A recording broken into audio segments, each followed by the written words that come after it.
Hey guys, this is for Monday the 25th. We have a lot to get through. I'm going to go as quickly as I can.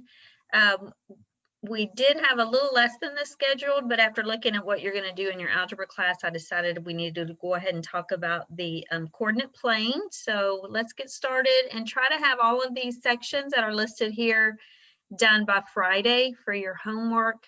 I know it's a lot, but like I said, after looking at what you're doing in your algebra class, I felt like I needed to go ahead and introduce a couple of these lessons just one class early. All right, so the first thing we're going to talk about is translating English phrases and algebraic expressions. So you need to be familiar with these terms. I guess the most popular words for addition would be sum. The word that's probably used the most for subtraction is difference. Find the difference of. Multiplication, the biggest word, most popular used word is product, and then quotient for division. And then we talk about exponents, we talk about the power. So like 5 to the third power is talking about 5 to the third exponent, square of, and cube of. So when you have some word phrases, you can write them as expressions. So expressions has usually a whole number or a fraction, a variable, and an operation: add, subtract, multiply, or divide. Now, one of the most popular phrases for subtraction besides difference is less than. Now, with less than, for any subtraction and division problems, you have to be careful because the order of the numbers matter. So if I add 3 plus 5, and if I turn those numbers around, I'm going to get the same answer, right? Both of these are 8. But with subtraction and division, if you change the order, you're going to get a different answer. So for example, 5 minus 2 is equal to 3, but 2 minus 5 is not 3, it's negative 3. So, like I said, for subtraction and division, the order of the numbers matter. So when you see the word, normally, however it's written in words, that's how you write it with numbers, except when you see a few phrases. Probably the most popular is the phrase less than. So when it says less than, you take that number and you put it at the end. So 3 less than a number, you have to start with your unknown number and subtract 3 from it. And that is the right order. If you wrote 3 minus x, that would not be correct. All right, here I see the word sum, the sum of a number and 4, an unknown number and 4, a number divided by 3. So since the variable is showing that it's coming first, you have to write it first. A number divided by 3, I said 4, or I wrote 4, I don't know what I did. I could write it like that, or I could write it like this. Those mean the same thing. Ratio is another way of kind of saying fraction. The ratio of a number to 7. A number to 7 looks like a fraction. The product of a number and 9. So I could either write x times 9, but normally anytime you have multiplication with a variable, they're always going to put the number first. So 9x means the product of a number and 9. And like I said before, addition and multiplication, it's okay if you flip the order because it doesn't change the answer. So those are both appropriate for that one. 6 plus a number, 6 plus a number. 5 times a number, 5x. 2 subtracted from. Now you can tell if I say 2 subtracted from 5, you know that answer is 3. And so this is another one where you would reverse the order. 2 subtracted from a number. So you have to start with a number and subtract 2 from it. A number multiplied by 7. And since less than is reverse order, so is more than. But since it's addition, it's not that important. So we would say 4 more than a number. But if you wrote the variable first, since it's addition, it would still be counted correct. All right, now these are more algebraic expressions, so try these on your own and then check your answers. I'm not going to spend too much time on them, but if you have any questions when we meet live, please let me know. So 8 times a number divided by 5. The sum of 2 numbers, so we're going to do that first. The sum of 2 numbers, so we have 2 different numbers, and then decreased by 4. So that just means minus 4. 3 less than. All right, so there's less than, so we got to stick it at the end, right? So what are we going to have 3 less than? The sum of x and y, the sum of x and y, and then 3 less than that. If you wrote the 3 in the front, it would not be correct. The product of 3a and b. So product, you just stick a number and a variable together to show multiplication. So 3ab. That means 3 times a times b. And then the last one, 4 times what? 4 times the sum of 1 and a number. So we're going to show the sum of 1 and a number. And then I can either put times 4 at the end, or I could put it up here at the front. The only thing is that I have to use parentheses, because order of operation, if I didn't use my parentheses, it would make me multiply 4 and whatever it's next to first and then add 1. But make sure you understand it says 4 times all of this. So you have to keep 1 plus n together, and then you're multiplying the whole thing by 4. So if you don't use those parentheses, it's going to be wrong. All right, now these are a little different because all of these have an equal sign, okay? So, and when you create an equation, you can always solve for variable. So if you say the word is or is equal to, obviously there's your equal sign. A number decreased by 6, so a number decreased by 6 is equal to the number, so the same number times 12. So the same number times 12 is 12x. And then, of course, if we had to solve it, we would subtract 1x from both sides. We would subtract 1x from both sides. That would be gone. So we'd have -6 is equal to 12x minus 1x is 11x. And then I would divide both sides by 11. So my variable would be equal to -6/11. 26, or excuse me, -26 times a number minus 22 is, so -26 times a number, -26 times a number minus 22 is 90 less than, there's a less than, so we're going to take something and subtract 90 from it. So the same number minus 90. Okay, so if we were solving this, we would add 26 to both sides. Then we would add 90 to both sides. And the last thing we would do is divide. Some number plus -49, some number plus -49 is equal to the quotient of a number and 4. So the same number, the quotient of the number and 4. Okay, now someone asked me about this one the other day, so I'm going to go ahead and solve it. So in order to get our x's together, we have to take this whole thing apart right here. You can't just say I'm going to subtract x, because it's being divided by 4. So the only way to get rid of that divided by 4 is to multiply both sides by 4. So we're going to multiply all of this times 4. Well, 4 over 1 times x over 4, I get to mark out those 4s, right? So what do I have now? I'm going to distribute. I have 4 times x is 4x. 4 times 49 is -196. 4 times -49 is -196, and that's equal to x because I got rid of the 4. I'm going to bring this up here. So 4x minus 196 is equal to x. So I want my x's together, so I'm going to subtract 4x from both sides.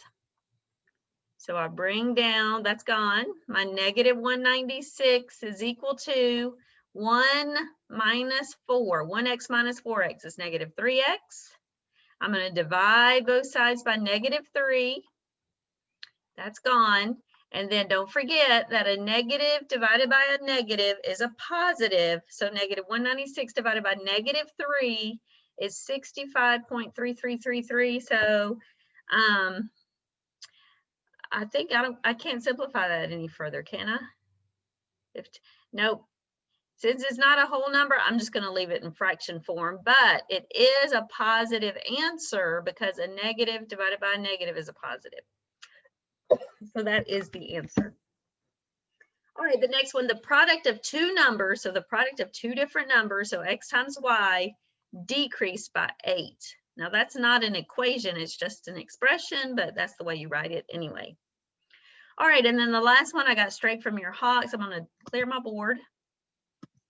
A number increased by -21, so we have a number increased by -21 is equal to the quotient of the number and 49. The quotient of the number and 49. And I kind of did that, didn't I? That one is very similar to this one, isn't it? So go back and see how I did that one. The first thing you do is multiply 49 on both sides. Multiply 49 on both sides, and then you would subtract 49 from 49x from 1x, and then go from there. Okay, so hopefully that one up here will help you answer that question if you need extra help on that one. All right, we're moving on. All right, so you're also going to have problems that look like this. So you have to read these carefully, okay? So first of all, the sum, that means we're adding two consecutive numbers. So two consecutive integers are two whole numbers on a number line. So 4, 5, and 6 are consecutive numbers. 10, 11, and 12 are consecutive numbers. So we want two consecutive numbers. Now, integers are whole numbers that add up to 105. Well, if you're asked for two consecutive numbers, you're just going to divide the number by 2. If it asks for 3 consecutive numbers, you would divide by 3. Now, normally when you do this, your answer is the middle of the numbers. It's the middle of the numbers. So for example, when I divide 105 by 2, I get 52.5. Well, is 52.5 an integer? No, that means 52.5 is in between the two numbers. So in between 52.5, what's on both sides of it? 52 and 53. So are those consecutive numbers? Are they back to back on the number line? Yes. And make sure you double check your answer. If I add 52 and 53, you need to make sure you get 105. And so that's the answer. Now you'll also have like this one, two consecutive odd numbers. So two consecutive odd numbers would be 5 and 7, 11 and 13, 21 and 23, so on and so forth, consecutive odd numbers. So we have 2 of them, and so we're going to divide our sum by 2. And remember what I said, our answer is usually in the middle of the right answer. So when I half 92, I don't know why I'm not using my calculator, half of -92 is -46. Now is -46 an odd number? No, it's even. So we're going to think of the two odd numbers on both sides of -46. Well, it would be -45 and -47. Don't you agree that's in between those two numbers? And then double check it. Make sure you add -45 plus -47 on your calculator, and you'll find out that it gives you a sum of -92. So make sure you realize if this is a negative number, your answers are going to be negative as well. This time we have 3 consecutive integers. So we're going to divide 345 by 3. So 3 goes into 3, 3 goes into 4. So 115, 115. Now that's an integer, isn't it? So that one's going to work. It doesn't say it has to be odd or even, so this is going to work, but we need 3 of them. So this is going to be the middle number. So what's on both sides of 115? So that's what I'm thinking the answer is, but you always double check. Add 114, 115, and 116 and make sure you get 345. And I did. All right, one more, the sum of 3 consecutive even whole numbers, integers. So what am I going to divide this number by? I'm going to divide 228 by 3. And what do I get? I get, oops, that's a 6. I get -76. So first of all, is this an integer? Yes. Is it even? Yes. Is it 3 numbers? Of course not. So what are the 2 other consecutive or what are the two other even numbers that this is the middle of? So negative 78 and negative 74. And then triple check, or I guess we can double check. We don't have to triple check. So I got negative 78 plus negative 76 plus negative 74, and I should get negative 228, and I do. So I could show you the long way to do those, but I'm just showing you the quick and easy way. That's how you do it. You just divide by however many numbers you need, and then go back and look at your vocabulary terms. All right, so now we're moving on to linear inequalities. So just like we solved equations last week, we're going to do the same steps to solve inequalities. The only difference is when you do multiply or divide by a negative number, you have to flip your inequality sign. All right, so look at this one. Now this one, if we thought about it with equal signs, we would think, okay, wait, hold on. This one has 3 sections. Whoops, I didn't mean to write that. Let me start over. All right, so if we removed that inequality and used equal signs, we would have 3 parts, right? Well, we're going to solve this problem exactly like we were if they were equal signs. You just have to do the same thing to all 3 parts. So where's our variable? Our variable's right here. We want to get it by itself, so we have to get rid of that times 3 and the minus 1. So we're going to start with our minus 1. The opposite of minus 1 is plus 1. So we're going to do that to all 3 sections, okay? So negative 19 plus 1 is negative 18. Bring down our 3n. This is gone. And this is 18. And now the last part is to divide everything by 3. And since we're dividing by a positive number, we don't have to worry about that flipping thing I was talking about. So I end up with this. Well, the only difference is these aren't equal signs. These are inequality signs. So I'm going to say negative 6, bring down my less than symbol, n less than or equal to 6. All right, so I'm going to put this on a number line, put them in order. All right, and now I'm going to graph it. So n is in between. Remember, that's what this means. N is in between negative 6, not including negative 6, through positive 6, and there's our closed circle because of that, or equal to. And n could be anything in between here. It could be 0 or 1 or 2 or negative 4. So the directions say write in interval notation. So we're going to use our parentheses, negative 6 through positive 6, including positive 6. Y'all remember doing that?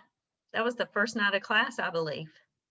All right, I got to erase this and give myself more space. So hopefully you wrote that down. All right, the next one, this only has 2 sections. So just as if this were an equal sign, we're going to get our x's together, our variables. Now, normally I would always subtract the smallest one, and in this case, it is the smallest one, but whenever I'm doing inequalities, I always want the variable on the left side of the equal sign. So that means I got to move this 4z to this side. So I'm going to subtract 4z from both sides of the inequality.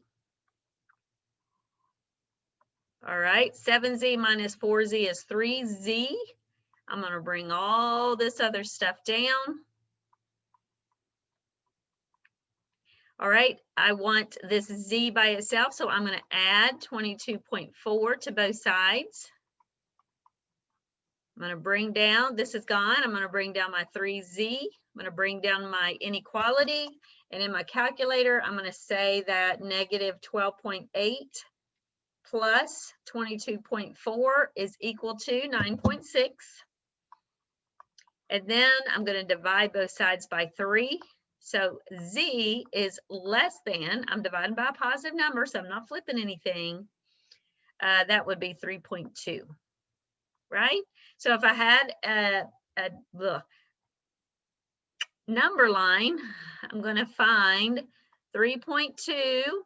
So it'd be about right here, I guess. It's an open circle, And my variable's on the left, so my sign looks like my arrow. So if that was an arrow, it'd be pointing to the left. And that's what it looks like. So that means that it starts from negative infinity. Z could be anything from negative infinity through 3.2, but not including 3.2. So there's my parentheses. All right, I'm going to erase this. Do the next one. Now, if you saw on a couple of slides ago, I had written that or means union, and I think that's what I wrote. I have to write it down because I forget. Let me go back.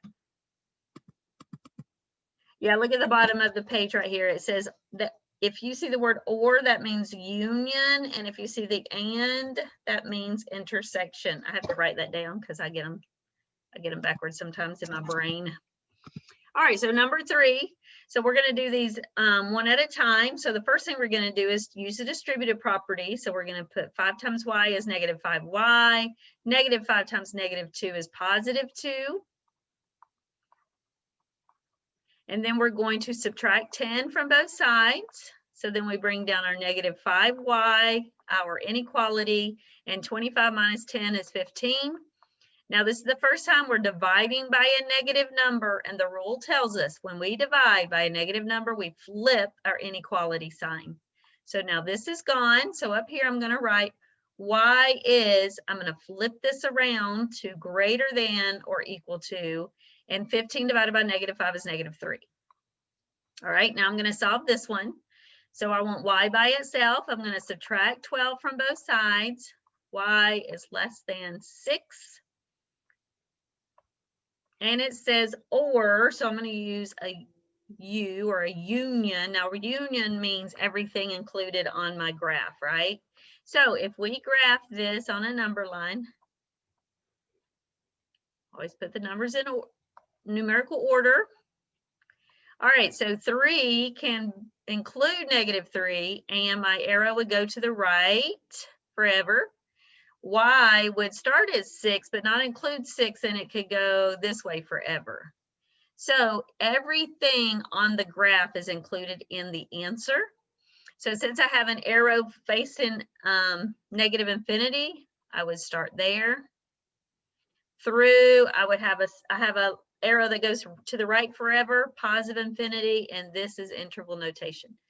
Y could be any number from negative infinity to positive infinity, okay? Because that's included on the whole graph. All right, let me erase this. I think we have another one on this page. Yes, now this time we're using the word and. So this time we're talking about an intersection. So only what the two graphs have in common. So I'm going to bring up my work way up here. So I'm going to use the distributive property. Negative 6 times w is negative 6w. Negative times a negative is positive 6. Now I want w by itself, so I'm subtracting 6 from both sides. So I have negative 6w is less than or equal to 60. Now I'm dividing by a negative number, so I'm going to flip that sign. W is greater than or equal to negative 10. On this side, the only thing I have to worry about for right now is the 11. So to get rid of 11, I'm going to subtract 11 from both sides.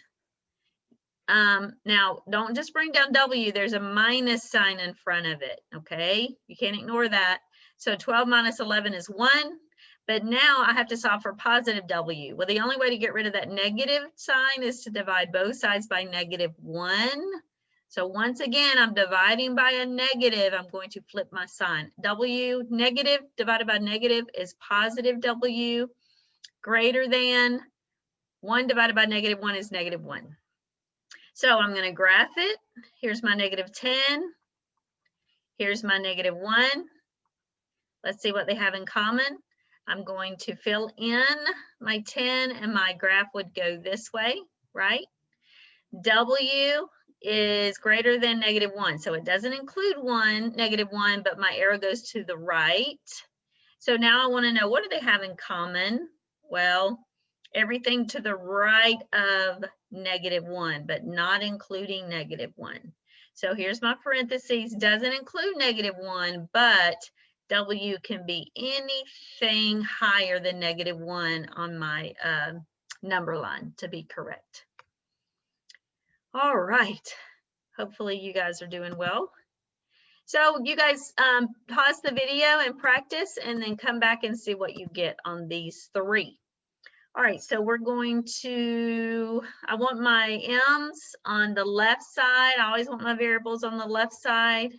So I get -2M. Then I'm going to add 6. So I have -2M is greater than or equal to 7. Yep, and then I'm going to divide by -2. So M is less than or equal to 7/2, and that's a negative. -7/2. So that's about what, 3.5, -3.5. So that would be -infinity through 3.5, -3.5, including that number. Okay. Hopefully you did well. All right. I don't want to take the time to do the other 2, but if you have questions when we meet live, let's talk about it. Okay. All right, moving on. We still have a lot to do. So now we're going to move to the coordinate plane. So hopefully you guys remember this from your days in whatever last grade you were in. So the coordinate plane is divided into 4 quadrants. Quadrant 1, and the quadrants are labeled counterclockwise. So Roman numeral 1, Roman numeral 2, Roman numeral 3, and Roman numeral 4. So every time you graph a point, you always start at the origin. So you always have 2 numbers, right? You have an ordered pair. So the 2 numbers control how you move on the x-axis, which is right and left, and then the y-axis, which is up and down. So if the first number is positive, it means you start at the origin and you go right. If the first number is negative, you start at the origin and you go left. Then the second number, like I said, goes up or down. If the second number is positive, you're going to go up on the coordinate plane. If it's a negative, you go down on the coordinate plane. All right. So you want to read these little sections right here. There's 3 of them. So it's always in the order X, Y, just like in the alphabet, X comes before Y. Now let's practice plotting these points. So the first number is positive, so we start at the origin and go right 1 and then up 8, 6, 7, 8, and there's our point. We'll call it point A. Point B, we're going to go left 2, up 8, left 2, up 8. We'll call that point B. Point C, we're going to start at the origin. We're going to go left 3, 1, 2, 3, and down 9, right down here. And that's point C. And then point D, starting at the origin, we're going to go right 4 and down 5. And there's point C. So let's practice that. Hopefully you guys did that with me. Now, not only do you have to graph points on your homework, you also have to identify in either which quadrant you land in or on which axes you land on, okay? So first number 5, then up 10. So we're going to go right 5, up 10. So when we have a positive number followed by a positive number, we're ending up in quadrant 1.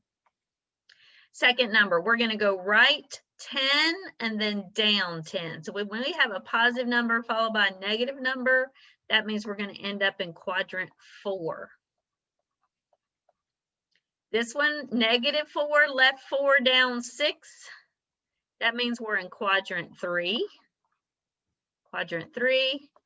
And then 0, 3. So 0 means don't go right or left, go up 3. Don't go right or left, go up 3. And we end up not in a quadrant, but on the y-axis. So what if I gave you the number 2, 0? So that means go right 2, then don't go up or down. So from here we go right 2, don't go up or down, and this would end on the x-axis. All right, and then I believe you guys have some practice ones to do. So you guys pause me and do these and then come back and check your answers. So for letter A, we're going to start at the origin, go right 5 up 2. So that is quadrant 1. Letter B, don't go right or left, but go up 3. So we're on the y-axis. Letter C, we're going to go left 3 and then up 8. Up here, I think. Yep. So that would be quadrant, excuse me, quadrant 2. For D, we're going to go left 4 down 6. So this is quadrant 3. Letter E, we're going to go right 4 and then down 7. And that's quadrant F. What am I saying? Quadrant 4. And then finally, we're going to go left 2 and then we're going to stop left 2 and then don't go up or down. So that's the x-axis. I hope you got all those right, you guys. All right, so this is also section 3.1. So we're going to be given an XY chart, or I call it a T chart, and they give you half the values and you have to figure out the other number. So they're telling you, asking you, what is X when Y is 0? What is Y when X is 0? What is Y when X is 2? And then what is X when Y is 4? So you are literally substituting in these numbers for the variable that they tell you to, okay? So you have these on your paper, so do this with me. So if Y is 0, we're gonna bring down 12x minus 10 times 0. What is 10 times 0? It's 0, right? So if all that little middle section goes away, all we have left is 12x minus 18. And now we want to divide by 12 to solve for x. X equals, now Hawks wants your answers in fractions, but they want them simplified. So we could divide 18 and 12 both by 6. So our final answer is 3/2. So x is 3/2 when y is 0. All right, let's do the next one. What about when x is 0? Well, anything times 0 equals 0. So 12 times 0 is 0. So I'm just going to mark that out right there. 12 times 0 is 0. So I have left negative 10y is equal to 18.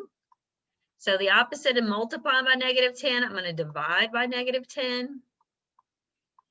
Get rid of that. So y is equal to, first of all, is our answer positive or negative?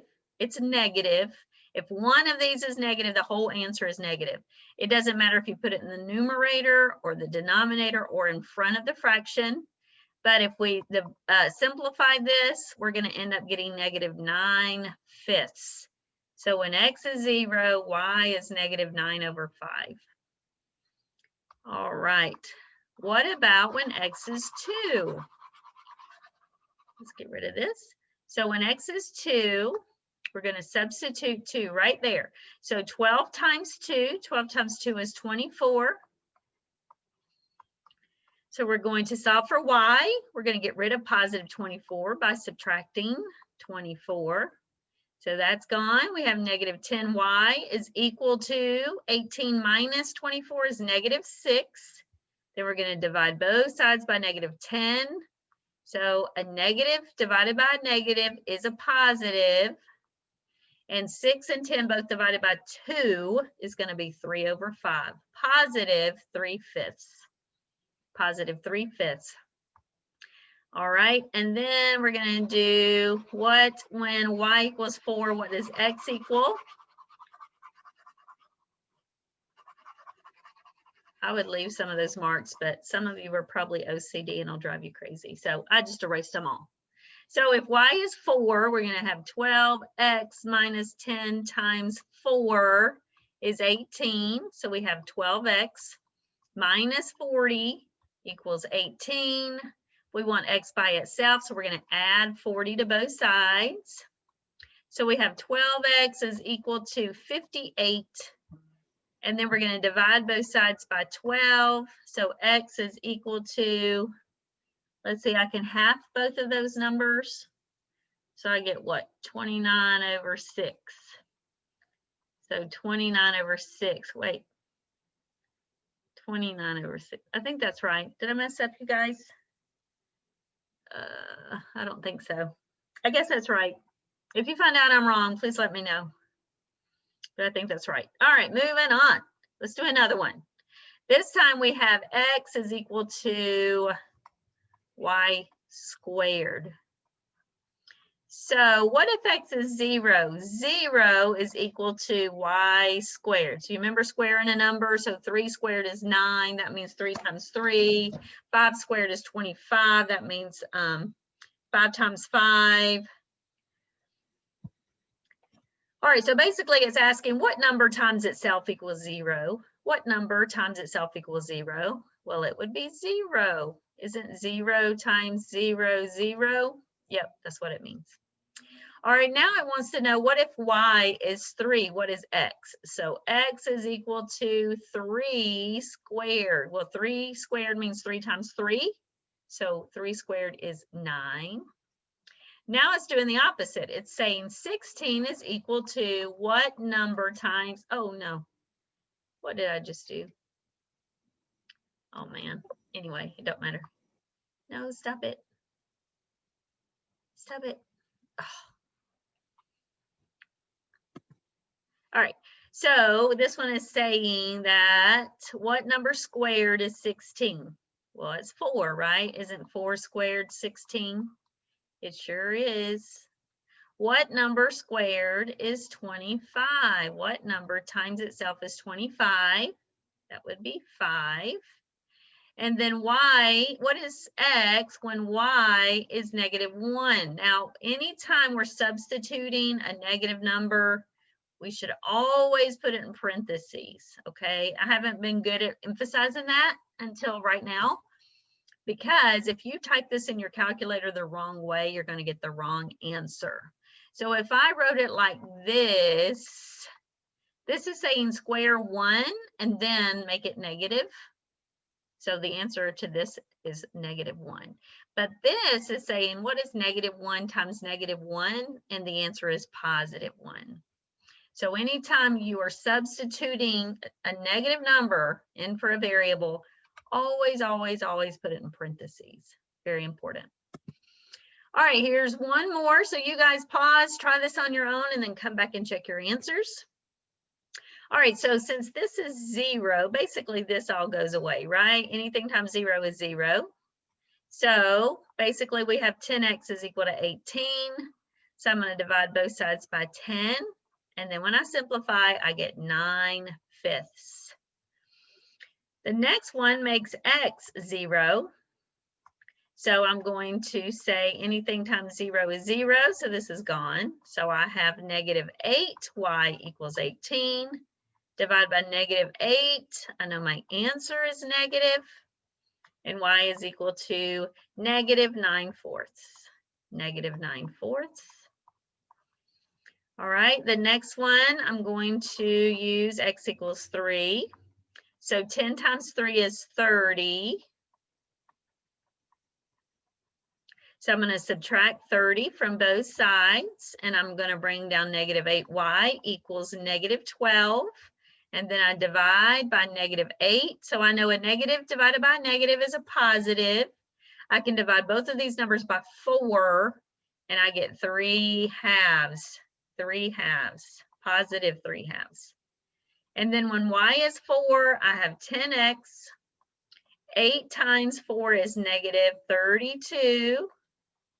So now I'm going to add 32 to both sides, and I get 10x is equal to 50. And then when I divide both sides by 10, I get x equals 5. When y is 4, x is 5. So hopefully you guys got this right. All right, now we're going to talk about linear equations with two variables. So when you have a equation with the x and y are both on one side of the equal sign together, that's called standard form. So we're going to use a linear equation in standard form first, and then our next lesson we'll talk about slope-intercept form. So the first thing we're going to do is we're going to graph equations by finding the x and y intercepts. So the first line on your paper for 3.2 is the x-intercept. So the answer is the x value when y equals 0. The x-intercept is the x value, when y equals 0. And then if we're finding the y-intercept, it's the y value when x equals 0, okay? That's why they have a 0 in the x section for the the y-intercept, and for the x-intercept, they have a 0 in where the y goes. So let's look at some of these. Now, when you go to graph these equations and they're straight lines, do you see the word linear? Where's the word linear? Right here. Do you see the word linear? There's the word line. That means when we graph these, we're going to get straight lines. So there's basically 4 types of linear equations. If you have an x and a y in your equation, 2 things can happen. Either your line goes up and to the right or down and to the right, okay? If you go up and to the right, that's considered being a positive slope. If it goes down and to the right, it's a negative slope. If you don't have a sloping line, you either have a vertical line or a horizontal line, vertical line or horizontal line. So if you only have an x in the equation, if the y is missing, that means you're going to end up having a vertical line. If there's only an x, you're going to end up having a vertical line. And if your equation only has a y, it's going to be a horizontal line. So you need to get those in your mind. Those are the 4 kinds of lines you can have: sloping up, sloping down, or vertical or horizontal. So we're going to solve these by finding the x and y intercepts. So when you find the x-intercept, you're going to make y equal 0.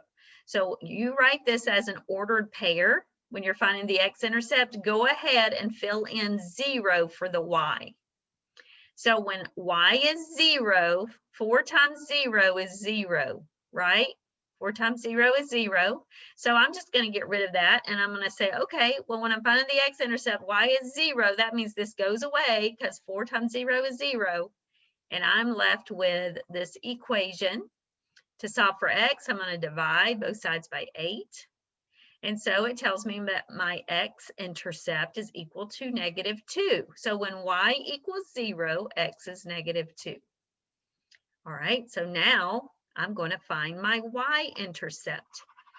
To find the y-intercept, I'm going to go ahead and for my ordered pair, I'm going to make x equals 0. Now I want to know what y is. Well, 8 times x is 0, so this is gone, right? And I'm left with 4y is equal to -16. I divide both sides by 4, and I see that 4 is equal to -4. So the y-intercept is -4 when x equals 0.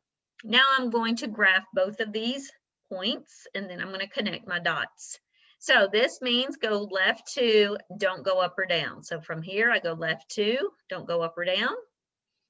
Now this means don't go up or down, but don't go right or left, but go down 4. Don't go right or left, go down 4. There's my 2 dots. I'm going to connect those 2 dots, and there is my line that goes down and to the right. It's a negative slopes going down and to the right. And I graph that by finding my x and y intercepts.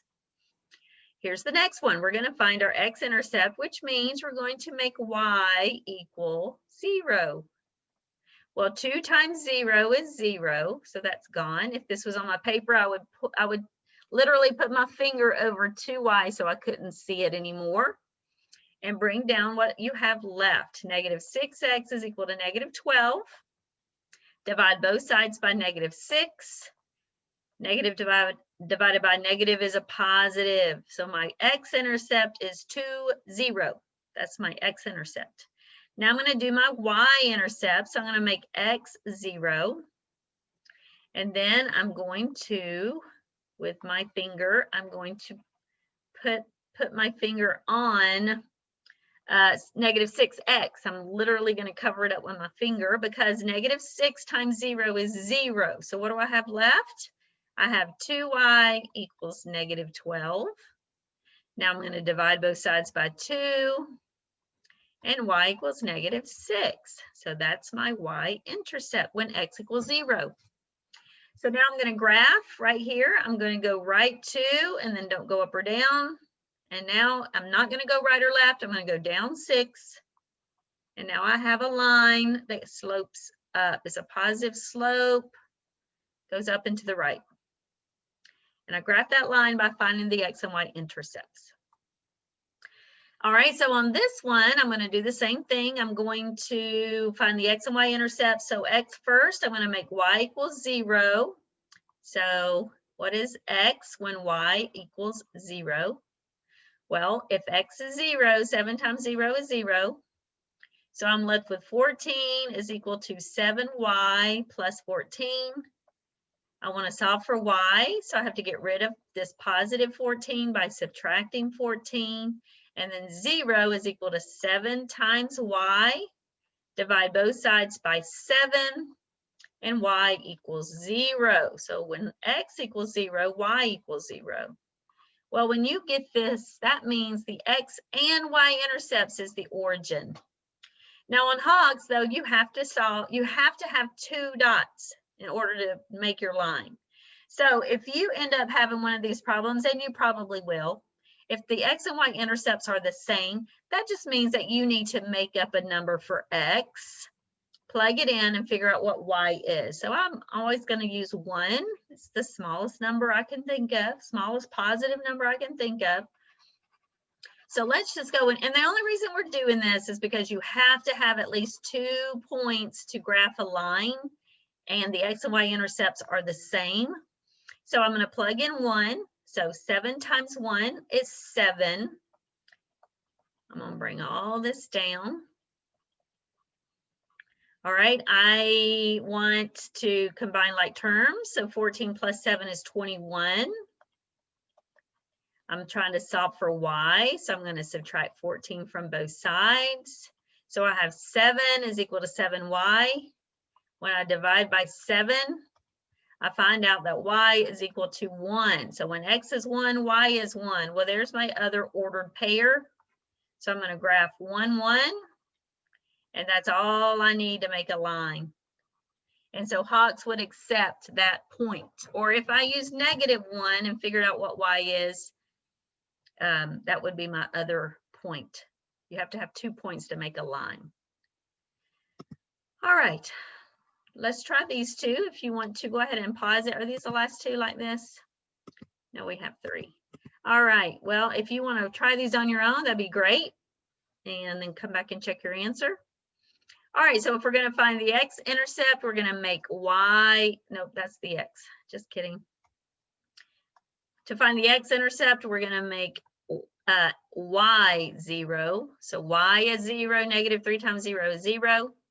So I'm going to bring down 5 equals -7 minus 2x. I'm going to add 7 to both sides. So I have 12 is equal to -2x. When I divide by -2, x is -6. And then I'm going to make x 0. So when I make x 0, I'm finding the Y intercept, right? So when x is 0, what is Y? Well, -2 times 0 is 0, so this is going to go away. So I have 5 minus 3y equals -7. I'm going to subtract 5 from both sides, so I have -3y equals -12. When I divide -12 by -3, I get +4. So this is -6, 0, so go left 6. There we go. And the bottom one, don't go up or, no, excuse me, don't go right or left, go up 4. And there's our point. And there's my straight line. All right, this one over here, I'm going to distribute that -9. -9 times 9 is -81. -9 times x is -9x. So I want to get my x's together. So I'm going to add 9x to both sides. So these cancel each other, and these also cancel each other. So what do I have left? I have 9y is equal to -81. And then when I divide both sides by 9, I get y equals -9. Well, remember back on that first slide on this section, I said if you end up having only a y, in the equation, you're going to get a horizontal line. So do you see that my x's are gone? There is no x-axis, or excuse me.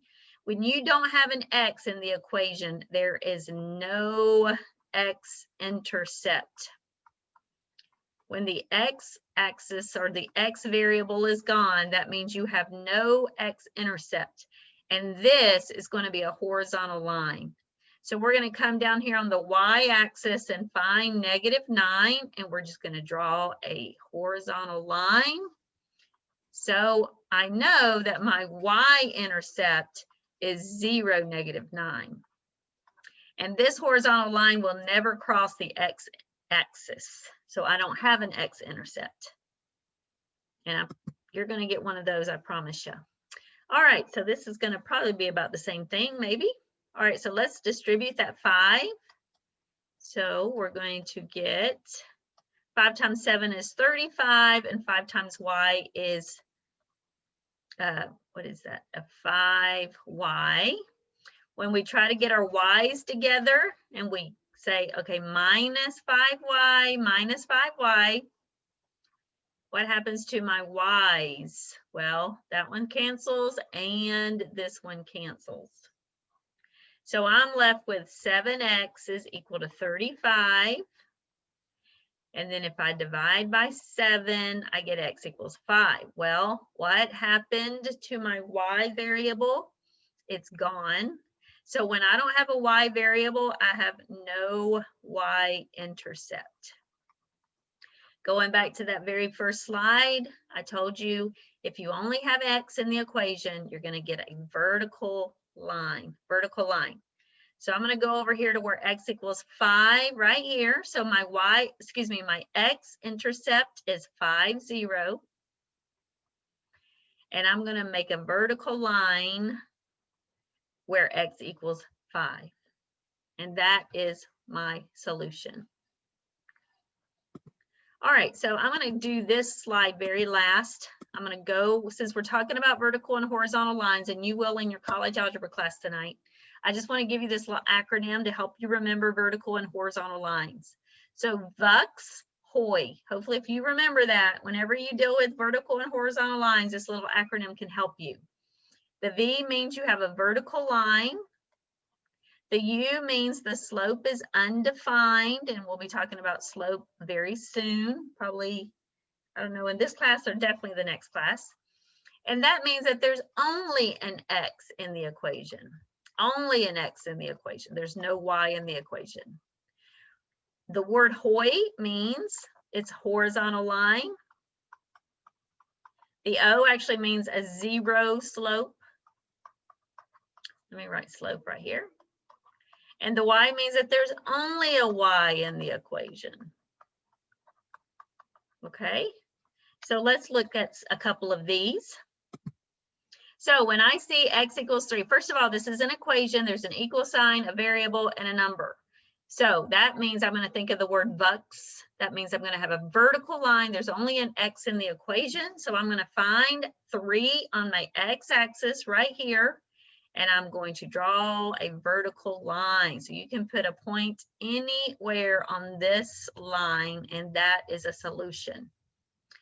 So what about this one? X equals -2. There's no y. That means if there's not both variables, remember if you have both variables, it either slopes right up and to the right or down and to the right. But since it's only an x, we have a vertical line. So we come over here to x equals -2, and we make a vertical line. There we go. And then this says x equals 0. There's no y, only an x. It's a vertical line. We find 0 on the x-axis, and we draw a vertical line. And that's how you graph those. All right, also we have horizontal lines. So if you only see a y, you're going to think of HOI. That means I have a horizontal line. The slope is 0. So I'm going to find 4 on the y-axis. Here's the y-axis. Here's a 4. I'm going to draw a horizontal line on where y equals 4. This one tells me to find -4 on the y-axis, which is right here, and there is my horizontal line. and I just graphed that equation. And then if y equals 0, here is 0 on the y-axis, and I'm going to draw my horizontal line, which is actually the x-axis, but that's the equation of the x-axis, y equals 0. Okay, so those are vertical and horizontal lines. And then the last thing I'm going to show you is just if you are going to graph an equation and you're not really sure how to do it by just looking at the equation, one option is that you can always make a t-chart. And you get to control your x's. You decide what your x's are. So I try to always use a negative number, 0, and a positive number. I mean, technically you only need 2 points to make a line, but just to be sure, I like to use 3.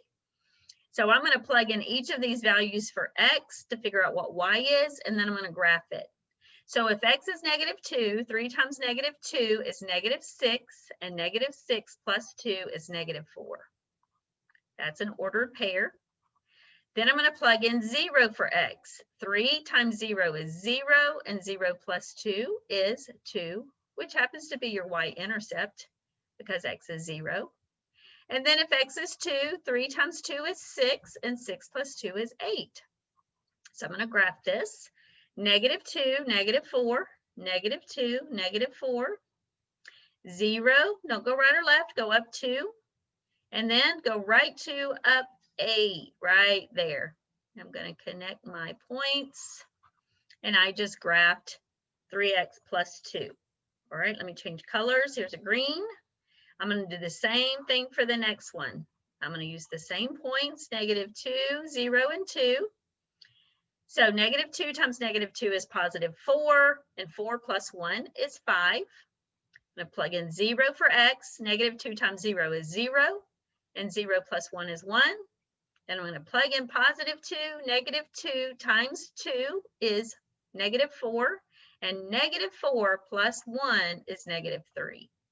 So I'm going to graph these. I'm going to go left 2, up 5, left 2, up 5, and then 0, 1, and then right 2, down 3. And I've just graphed the second equation. It slopes down and to the right.